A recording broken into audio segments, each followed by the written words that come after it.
Hi everyone, it is Jenny Henderson from Chrysalis Business Support, and I am here with another episode of Self-Cocoon TV.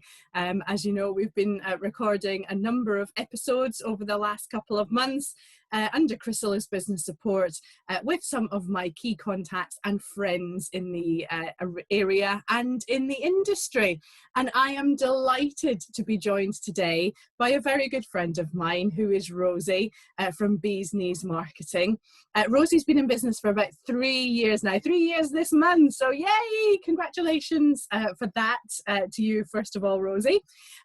Rosie and I are part of the same networking group, so we know each other very well. We also work in the same type of arena within marketing. Rosie's a specialist within PR and copywriting and is amazing at what she does. And I know that because she works with a couple of clients that I also work with and know, and I hear some great feedback about her work as we go on. So one of the other things about Rosie and I is that we have a common interest in that we are both Worcester Warriors supporters and season ticket holders. So I often meet Rosie in the stands on the the East Stand on a match day while we cheer on our favourite boys at the Worcester Warriors. So Rosie, thank you so much for joining me today. Great to have you along. How are you? I'm all right, thank you, Jenny. Have you had a good lockdown? I mean, in the sense that you've been busy and trying to keep yourself occupied? I have. Yeah, do you know what? I was saying to someone just the other day, can you believe it's July?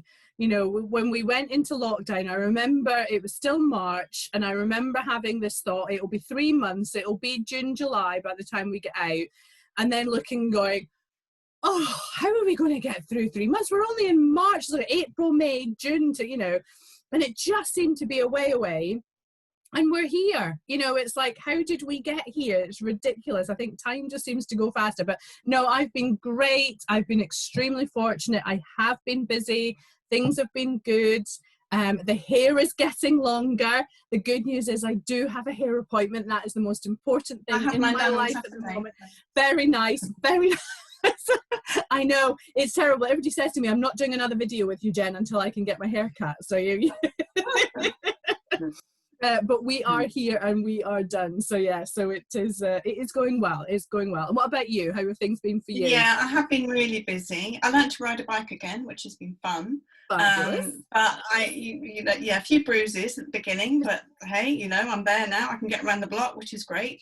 From work perspective, I've been really busy because, of course, everybody used the slower period to improve their marketing, and I've been running a lot of content for websites, for example, business continuity statements, you know, creating news opportunities when I can, still working with colleagues in the media, you know, just making sure that everything stays relevant and is up to date and all this kind of stuff, and you know, making improvements to my own site, you know, as well, because I think people, once they create a website, think, right, that's it, I've got the website done. But it needs to evolve, it needs to change, you need to update it and keep it up to date and relevant, everything, don't you? I know I'm preaching to the I know. I always say to people, your website is never finished. You're a step further than me, Rosie, because I went into lockdown going, oh, actually, do you know what? I might be able to get all those jobs done for me that I've never managed to get done, like my own website, get some of my own stuff done, get everything sorted. I've not even had a chance to touch my own stuff yet. I've been too busy doing everybody else's, and it's like, oh my God, right, no, it needs to get done. So you're absolutely right. People take this opportunity and a great time to actually just look at their businesses and reset and take some decisions and obviously get some stuff done. And, you know, people like you are invaluable at that time because they're able to help them get stuff moving forward and get things launched, or, you know. And again, there was a lot of reaction in the marketplace, wasn't there? There was a lot of people suddenly going, oh my God, well, we can't deliver in this way, so we need to quickly change and just look at how else we could do it. And then obviously that created a lot of great opportunities in terms of being able to get messages out there and get the right content out there. Yeah, I mean, locally it's been great to see how many companies have adapted to the crisis, and we've had gin distilleries making hand sanitizer, giving PPE donations, all this kind of stuff. And lots of my clients and myself, you know, we've been giving free advice. You know, we're all in this together. I did a special offer via the Chamber of Commerce, for example, and managed to help out a company. I've never met them before, but I was able to get some really good stories out there for them. And for them, all they wanted was just to say, we're open for business. But, you know, you do have to be a bit more creative than that. So I said at the beginning, it's the businesses who will, you know, who have been the most resourceful, adaptable, creative, are the ones that will, you know, come out best from this episode. And I think I've been proved right, really. Fantastic, fantastic. So tell me what you've noticed in terms of PR and leadership. You know, what have we learned in this period of lockdown while we've been dealing with COVID-19, and particularly in terms of leadership and how, you know, PR has, you know, there's been some interesting episodes regarding PR and things that have gone well, many things that have gone maybe not so well. Well, I think with regard to COVID, I mean, this is obviously an unprecedented situation. Nobody saw this coming. And we ought to say at this point how sorry we are that, you know, it's just been awful. So many people have been affected. It's been terrible. But I mean, to be fair, I don't think many people had a pandemic on their risk register, really. I know the pandemic specialists have been, you know, predicting this for a while, but it really has sort of shone a spotlight on our business leaders, our political leaders in particular. And for me, I mean, it's just been fascinating to see how everybody's handled it in a different way. And there's no doubt that coming across as calm, unflustered, really clear is the way through this. And in some cases, it's just not worked. I think for me, language is such an important aspect, apart from the fact from, you know, you being clear in your messaging. I think Boris mentioned the other day about he used something, vertiginous, that was it. He was talking about the GDP, and I was thinking, okay, I understand what that means, but I'm not sure that a lot of other people will. And that instantly creates a barrier between you and your audience, which in a crisis situation is not really what you want. And, you know, sometimes he's a bit sort of bubbly and over the top, and, you know, you can't always say that I'm going to be the right leader at the right time, but you can create a personality which might not necessarily be your true personality, but one that is calmer and unflustered is the way to go. I mean, clarity in messaging is just, you know, it's just crucial. Rishi Sunak has come out really well from this, I think, in contrast. I mean, obviously he's a money man. I saw a great cartoon today with him. It was the good, the bad and the ugly. So Rishi was the guy with all the good. He was coming across with bags of money.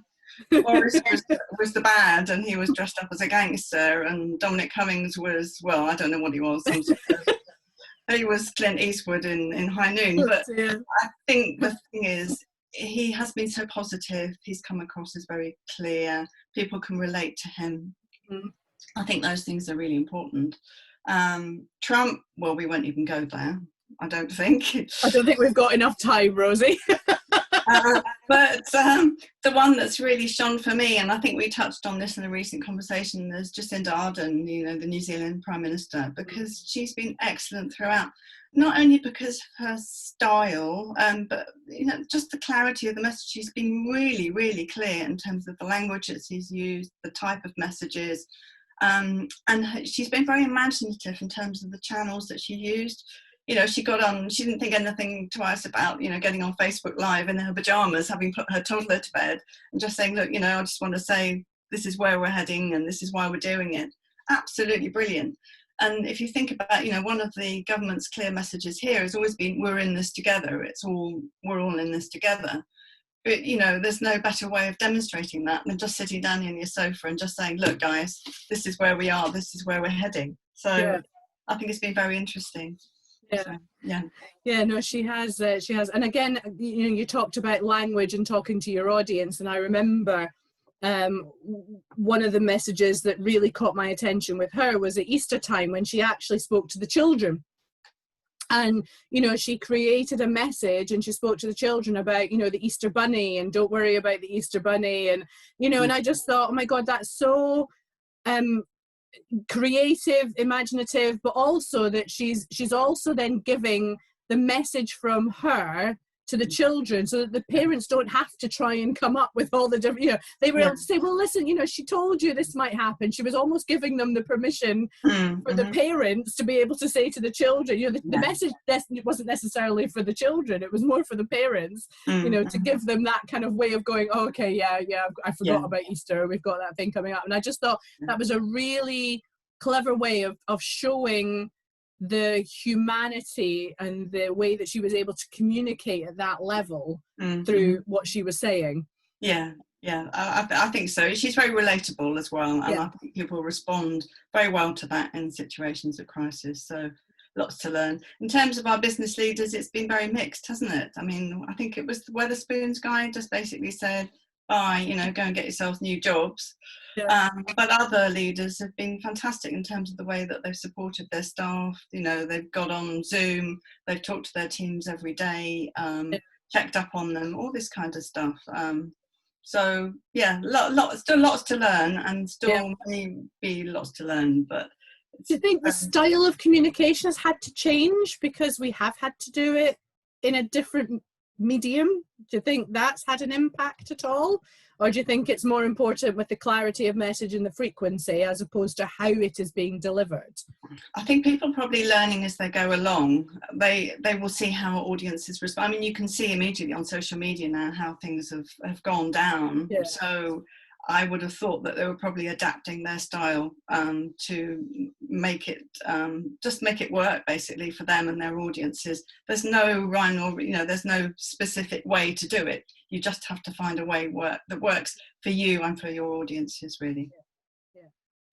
Cool. So talk to me about so you're obviously a specialist in PR and you do a lot of stuff like that. Where does PR sit within the company? How much relevance should a company be taking to what they could be using PR for? Well, in terms of high value visibility, I think a lot of people think it's a really scary discipline. I know certainly business leaders who are quite scared, quite terrified really of going in front of the press. There are ways around it. Certainly, I think a lot more leaders could do with some media training, so to prepare them for that eventuality. But advertising rates on TV, on radio, in the press, they're massive now. They really do go through. Even if you, I don't know, have a banner ad on a site, that can cost you a hell of a lot of money. And PR just continues to deliver value because of its lower costs. That's why I love my job, because it requires quite a lot of creativity, and you really need to work the relationships with the media and find the right influencer, whether that's a blogger or media outlet, trade publication, any of those things. Find the right person to talk to. And opinion pieces, well, that could be an article, could be an interview. Great way to position yourself as an expert in your field. But it's really not that scary, but you do need to forge those relationships and create that value. And be patient as well. Once you've forged that relationship with your influencer, don't pester them. I think if you get it right, I mean, you could just see what they're writing about or talking about and then dovetail into that. And it's about timing as well. If you can find, I don't know, I've done stuff around World Gin Day or, the right time. And you pick the right time and that they're going to be writing about it. You've got the right journalist or whoever it is, and then tie it in with what they're writing about. It's such a powerful form of marketing, and it just works really well. But you must be prepared to be different, though. Okay. I think, I think one of the reasons people get fed up with PR, and to a certain extent, is that, they send stories to journalists and then nothing happens. Well, there might be quite often quite a lot of other things happening on that day. And journalists must get a flurry of messages every time. So, I mean, for example, years ago, one of my clients, they did a garden at Hampton Court Flower Show. It was a Spanish-themed garden. So I got some flamenco dancers along on press day. And it just worked really well, great photo opportunity. We know that images are so important nowadays. So it's not just about the story, creating the right image. And it's fantastic when you get coverage. Your client's always really pleased. And that's why I love my job, basically. PR is just incredibly powerful tool in your armory to have. Is there sometimes an element, I'm going to say this with love, and I'm not quite sure how to say it. Is there sometimes an element of luck that the story just lands, or that a journalist is just happening to look at the right time? Or can you be very strategic about it and make sure that you are then getting the right messages out there? Because, you know, I sometimes hear a lot of people saying, oh, you know, I've had this, and they weren't kind of like expecting it. It almost seems like a surprise that they've been picked up by, you know, somebody's been interested in the article. And I don't want it to be luck. I want it to be that actually that they've got it because there's been a strategy behind it and there's been the thought process behind it. And, you know, sometimes people go, oh, I'm surprised that the PR's worked. Well, why should you be surprised? You know, put it as a more focus in your business planning and in your strategy, and maybe you won't be surprised the next time. Does that make sense? Yeah, it's a mixture of two, Jen. Sometimes it's luck because something will happen on the national agenda that ties into your story perfectly. So, for example, I worked at a theatre before I set up my own business, and we were doing some work with young people around CSE, child sexual exploitation, which is really unfortunate, but it's something that's very current and very sadly. And we were able to demonstrate the work that we were doing with young people to make them aware of what, you know, the risks that they were running, and it just tied into that agenda perfectly on that day. And I've worked actually with you know, national press as well, and that's a question of, you know, really forging that relationship with them, reading the stories that they're writing online, making sure you're really, really aware of the kind of topics that they were interested in, and then just, you know, ringing them up, or, you know, just sort of contacting them and just saying, look, you know, I saw you wrote about this. Oh, I thought that was interesting. What do you think about this topic? Or, you know, someone with a local journalist here, I ring them up and just have a chat and just say, well, you know, this is interesting, isn't it? What do you think? Exploring the conversation, seeing what their thoughts are, and then it's a really valuable exchange of opinions, of views, and you can get some great stories out of it. But it's really about working with the publication or outlet and finding what works for them and their audiences too. It's not just about what you want to say, it's got to work for them. Yeah, excellent, perfect. That makes perfect sense. So what would you say, because obviously there's, you know, there can be a proactive PR strategy when you've got, you know, the good news that you're doing, but then there's also maybe the reactive PR when something might be happening that you're having to, you know, grab control of. How do you marry the two together? So what are the differences? Obviously proactive, you know, you're able to maybe be a bit more in control. How do you cope with the reactive PR when maybe something's happened that might not be the good news story that you were expecting and you're in the news for different reasons? I think what you've touched on is sort of reputation. And reputation, you know, it's about everything an organisation does now. It's how it does it, and how its customers and audiences react. All this, and you know, it's a massive thing now. And unfortunately, a good reputation once lost is really hard to get back.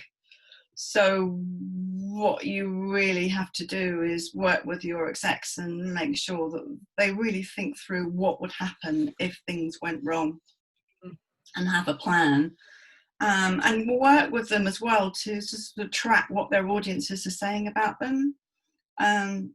I think that, what was it, Mark Twain that said, a lie can be halfway around the world while the truth is still getting its boots on. You have to be prepared to work really, really quickly in that situation, and you know, you just have to have a plan in place really when it comes to crisis comms, and make sure everybody's bought into it right from the top to the bottom down. But I think more than anything else, I think what this whole situation has taught us, you have to be prepared to act really quickly. You know, have a holding statement in place, because if you don't, and you don't act quickly, I mean, we've seen this business in Leicester recently, awful story. You've got people working in, you know, factories, but getting very badly paid, not, you know, being not, you know, sort of going into work even when they're ill. It's just awful.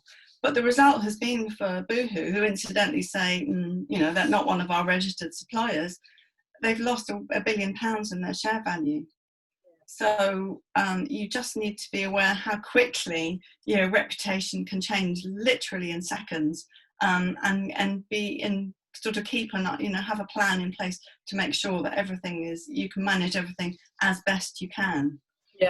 Yeah, absolutely. And with technology and the speed that things start changing in our industry and in our world at the moment, you know, even, you know, somebody wouldn't be knowing about it maybe before you even know about it sometimes. Exactly. You're kind of like, you know, almost trying to catch up with what's going on before it happens. So So let's talk about how good reputation can be managed. Let's talk about, on the good side, how we could be using PR to manage some great reputation and enhance it.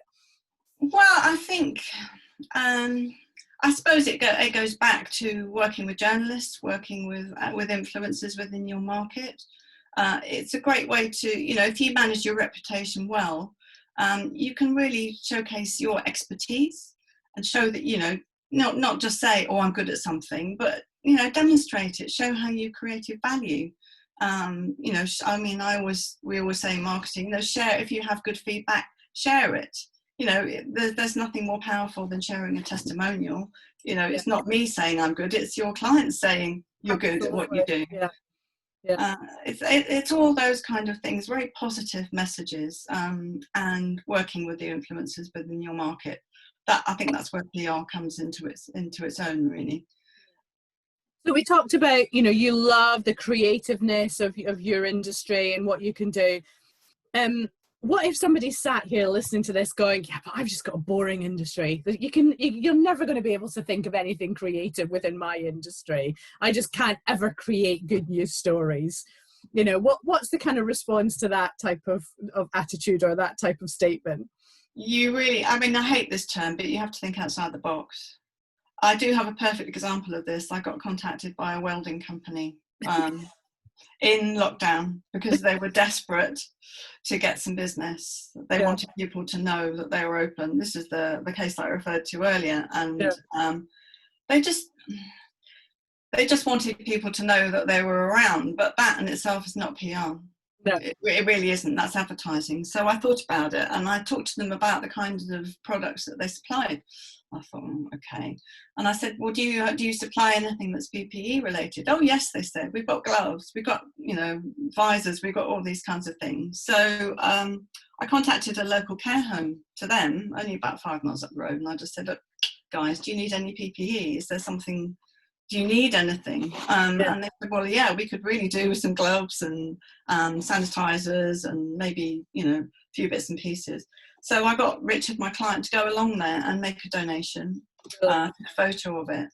And just because I said to him, it's not enough for you to say that you're open. I think the message at the moment is, what are you giving back to your community? Is there anything that you can show that you are creating value at this time?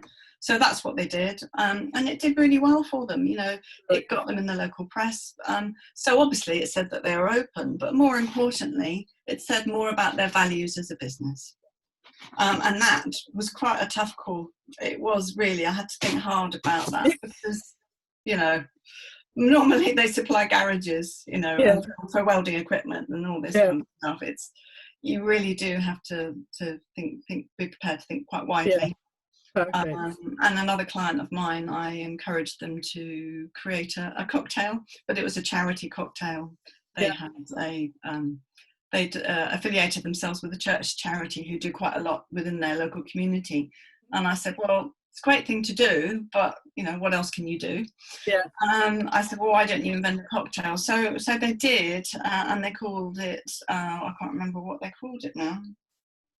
Oh gosh, mental blank, it'll come back to me. But anyway, the cocktail did really well. Fabulous. So maybe it's not about looking necessarily at what you do and the industry that you are in, it's about then looking and seeing what type of other connections and what other type of things. And again, you picked on a really great area there, which is your values. You know, what do you want to be known for? What do you want to have your values, and how do they align with something different? Oh yeah, it was called, sorry, I forgot. It's called Heavenly Spirit. Ah, cool. I like it. Yeah. Really well. Brilliant. But I mean, it did mean that, you know, they got on BBC and got interviewed, and it was quirky and different. You know, there's I always say to clients, you know, there's a lot of noise out there. There's a lot of people saying, we're good at this, we're good at this. What can you say that's different? What can you say that's interesting? Yeah, perfect. Good. So, what would be your top 3 tips that you would give our listeners at the moment on what they should be doing for their PR? What would be the top things that you would say to anybody that say, right, if you could just do these 3 things, then you're starting on the right path and you're starting on the right journey? Well, I would say keep communicating. I mean, a lot of people, I mean, some of my clients, they still have staff on furlough, so they're working, you know, with a limited team. Just keep communicating. Find the most appropriate channel for your, you know, that you can work on. Even if you just use one channel and focus your efforts on that, that's better than nothing. So and keep talking to your contacts as well. Keep up to date with the news, see whether there's anything relevant going on that you can tie into. And the other thing is just continue to be clear. Don't muddle your messages. And keep your staff on board, because internal and external comms is so important at the moment. A lot of people are still scared. I think staff will be scared. So, you know, your internal comms, like your newsletter or weekly meetings with your staff, just make sure that you're being honest with them. Don't hide things, and involve them in the process as well as you bring them back to work. Make sure that you manage all their fears. Fabulous. Some great tips there. Rosie, thank you so much for joining me today. It's been an absolute pleasure to have you on Self-Cocoon TV. I love what you do. You know, we always have great chats when we get together, so I'm very pleased that you were willing to come on and share your expertise with me and with my listeners here today. Guys, if you have any questions for Rosie, I will pop her contact details in the chat box and everything below so that you can contact her. But it is Rosie from Bees Knees Marketing. And she would be more than happy to have a catch up with you and talk about anything that you would want to look at for raising your visibility and looking at PR strategies in the future. And just mention that you heard her on Self-Cocoon TV and that you really liked what she had to say. So, you know, and then she'll know where it came from. So that would be fabulous. Rosie, thank you so much again for joining me. We will catch up very soon, and I wish you all the best for the coming months and the year. And look forward to seeing some celebrations of your 3rd birthday coming up. Yeah, exactly. Perfect. All right. Thank you, everyone. And I will see everyone else on a future episode soon. Thanks very much.